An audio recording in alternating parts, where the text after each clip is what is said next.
তেওঁলোকে শ্যামকানু মহন্ত আৰু কি নাম তাৰ সিদ্ধাৰ্থ শৰ্মাক বচাব খুজিছে তেওঁলোকে চাৰ্জশিটখন দিয়াত বাধা দিব চেষ্টা কৰি আছে এটা তেওঁলোকে কৈছে এটো এমইএ ইনকুৱাৰি কৰিব লাগে এমইএ কি পুলিচ নেকি তাৰ মানে যি সকলে অসম গৱৰ্ণমেণ্টৰ ইনকুৱাৰিটোক বাধা দি আছে তেওঁলোকে কি বিচাৰিছে আমি হাত দাঙি দিও তেতিয়াতো সঞ্জীৱ কি নাম সিদ্ধাৰ্থ শৰ্মা শ্যামকানুতে বেলে পাই যাব আমি বুলিহে আজি 3 মাহ ধৰি ৰাখিলো নহলে আজিলৈকে কোন ডাঙৰ মানুহ জেলত 3 মাহ কোন চৰকাৰে ধৰি ৰাখিব পাৰিছে মোক কওকচোন আজিলৈকে অসমৰ বুৰঞ্জীত কোনবা ডিজিপিৰ ভায়েকক কোনবা ভাইস চেঞ্চেলৰ ভায়েকক কেতিয়া অসমৰ হিষ্ট্ৰীত 3 মাহ জেলত ধৰি ৰাখিছে কৰবি দুবৰীৰ হত্যাকাণ্ড হৈছে গুৱাহাটীৰ মাজমজিয়াত দুগৰাকীকৈ মাক জীয়েকক গুৰুম কৰি মাৰা হৈছিল কাকুতো 3 মাহ আজিলৈকে ধৰি ৰাখিব পৰা নাই গতিকে মুক্ত আপোনালোকে ধন্যবাদ দিব লাগে যে মই আজিলৈকে উলাই আহিব দিয়া নাই গতিকে ধন্যবাদ কোট দিব আৰু পাৰিলে আকৌ সমালোচনাতে থাকিব মই যিখিনি চেষ্টা কৰি আছো কিমান সফল হৈছো না জানো কিন্তু মইতো অভূতপূৰ্ব চেষ্টা কৰিছে 3 মাহত চাৰ্জশিট দিয়া ৰেকৰ্ড আছে নেকি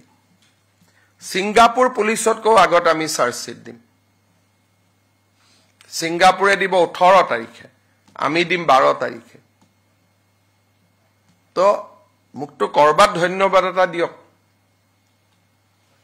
দিব লাগে নে নাই ককচোন আজি 3 মাহটো বেল হোৱা নাই আজি 3 মাহ হৈ গল আগতে মুক কি কোৱা হৈছিল তেওঁলোকৰ লগত ভাল এতিয়া কোনে উলালে বাৰে বাৰে ইনকুৱাৰিটো বেয়া বুলি কোনে কৈ আছে যি সকলে সিদ্ধাৰ্থ আৰু শ্যামকানুক দোষী সাব্যস্ত হোৱাটো নিবিচাৰে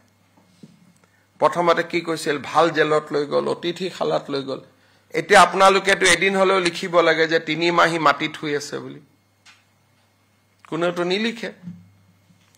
আজি 3 মাহ যে সিদ্ধাৰ্থ শৰ্মা আৰু শ্যামকানু শৰ্মা মাটি থুই আছে যিবিলাকে ৰিজৰ্টত পঠোৱা বুলি লিখিছিল আজিলৈকেটো কোৱা নাই যে আমাৰ ভুল হৈছিল মুখ্যমন্ত্ৰীক এনেকে গালি পাৰাটো ভুল হৈছিল কব লাগিছিল নাই কোনবাই ককচোন তাতে ভূত উলাই ভাবে ৰাতি চিঞৰ বাখৰ হয় মহৰ আঠুৱা দিয়া নাই মোবাইল ফোন দিয়া নাই খাব ভালকৈ পোৱা নাই জেলৰ যি নিয়মতকৈ এটা টুকুৰা ৰুটি ভালকৈ খাব দিয়া নাই 3 মাহটো হৈ গল চাওতে কোনেওটো জামিন লব পৰা নাই নে পাৰিছে কক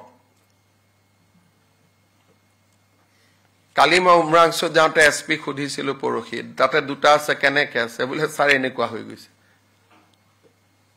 আপোনালোকে এটো নিলিখে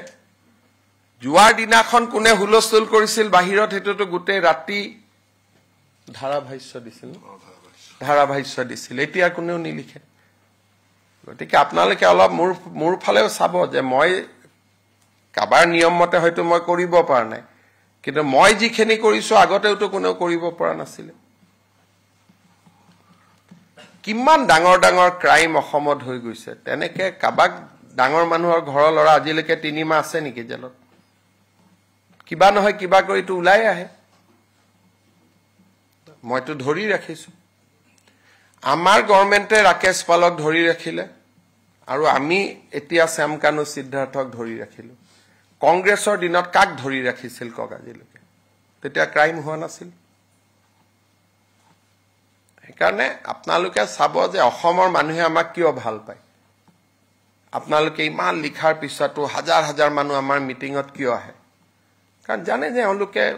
কামটো কৰিবই আৰু মানুহে মুখহে কৈ আছে ছাৰ ন্যায় দিব বুলি মোক কিমান বিশ্বাস কৰে আৰু আমি সেই কাৰণে 12 তাৰিখতে সিঙ্গাপুৰে দিব 18 সিঙ্গাপুৰতকৈ আগত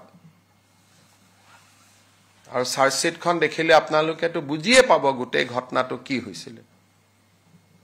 এপ্লাই কৰিব লাগিব খালি কপিটো আমি দিব নোৱাৰো কপিটো আপোনালোকে এপ্লাই কৰি পেলাই কোৰ্টৰ পৰা নিব লাগিব বুজি পালে গতিকে এইটোৱে কথা আৰু গৌৰৱ গগৈ অখিল গগৈ কি বিচাৰিছে তেওঁলোকৰ পৰা বুজি লব আমি যদি কাবাক ইনকুৱাৰিটো দি দিও মানুহ দুজন জামিনত যাব তেতিয়া টিভিৰ আগত ক'ব লাগিব যে এওঁলোক দুজন আমাৰ মূৰ্খামিৰ কাৰণে জেলত গ'লে হিমন্ত বিশ্ব শৰ্মা দায়ী নহ'ব জামিনত গ'লে আজি যদি অসম পুলিচে কেছটো CBIক দি দিয়ে লওঁতে মাজত 2 মাহ লাগিব নে নাই 2 মাহত তেওঁ 18 তাৰিখে জামিনত গুচি যাব সিদিনাখন যাতে মোক লিখি দিব লাগিব টিভিত CBIক দিব লাগিলে মই CBIক দিম 24 ঘণ্টাত MEক দিব লাগিলে MEক দি দিম 24 ঘণ্টাত খালি মোক ক'ব লাগিব যে এই এজেন্সিৰ হাতত যদি বেল পায় জামিন পায় আমি মুখ্যমন্ত্ৰীক দোষ নিদিওঁ